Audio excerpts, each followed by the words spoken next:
മറ്റൊരു സുഹൃത്ത് ചോദിച്ചതാണ്, പരമശിവൻ നടരാജനാണ് നൃത്തത്തിൻ്റെ ഏറ്റവും വലിയ ദൈവം, അങ്ങനെ ഒരു പ്രതീകമായി കാണുന്ന ഒരു ഈശ്വരനാണ്.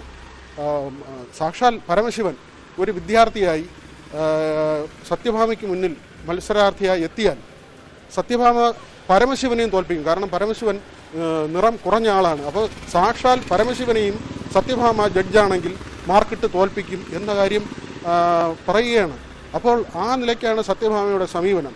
ഈ സത്യഭാമമാരോട് എന്ത് പറയാനാണ് അല്ലെങ്കിൽ ഇങ്ങനെ മനോദര വെച്ച് പുലർത്തുന്നവരോട് എന്ത് പറയാനാണ്, അല്ലെങ്കിൽ ഇവരോട് എന്തിന് സംസാരിക്കണം എന്നുള്ള നിലയ്ക്കൊക്കെയും ആളുകൾ ചോദിക്കുകയും പറയുകയും ഒക്കെയും ചെയ്യുന്നുണ്ട്. ഏതായിരുന്നാലും ഇവരുടെ ഈ സമീപനം ഇന്നലെ കണ്ടതാണ്. അതിന് തൊട്ട് പിന്നാലെയാണ് ഈ FIRൻ്റെ വിവരങ്ങൾ പുറത്തു വന്നത്.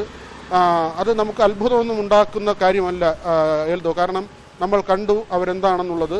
അതിൻ്റെ തുടർച്ചയായി അതിനു മുൻപ് ഇവർക്കെതിരെയുള്ളൊരു കേസിൻ്റെ FIR പുറത്തു വരുന്നു. അതിൽ പറയുന്നത് സ്ത്രീധന പീഡനമാണ്.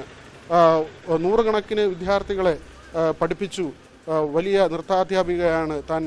പല സർവകലാശാലകളിൽ ജഡ്ജായി പോയിട്ടുണ്ട്. അവിടെ മാർക്കിട്ടിട്ടുണ്ട്.